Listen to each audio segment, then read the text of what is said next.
The elements of planning an audit includes preliminary engagement activities and planning activities. Planning activities includes establishing the overall audit strategy and developing an audit plan. Establishing the overall audit strategy. Overall audit strategy sets the scope, timing and direction of the audit and guides the development of the more detailed audit plan.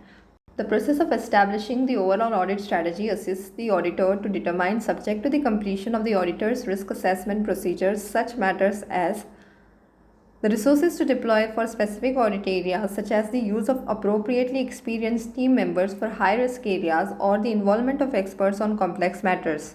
The amount of resources to allocate for specific areas, like the number of team members to be assigned, the extent of review of other auditors' work in the case of group audits, or the audit budget in hours to allocate to high risk areas. When these resources are to be deployed, such as whether at an interim audit stage or at key cutoff dates.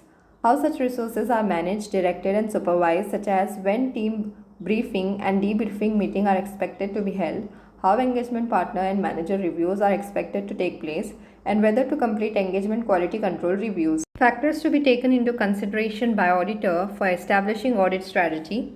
Identify the characteristics of the engagement that defines its scope. Ascertain the reporting objectives of the engagement to plan the timing of the audit and the nature of the communications required. Consider the factors that, in the auditor's professional judgment, are significant in directing the engagement team's efforts. Consider the result of preliminary engagement activities and, where applicable, whether knowledge gained on other engagements performed by the engagement partner for the entity is relevant. Ascertain the nature and timing and extent of resources necessary to perform the engagement. Development of audit plan.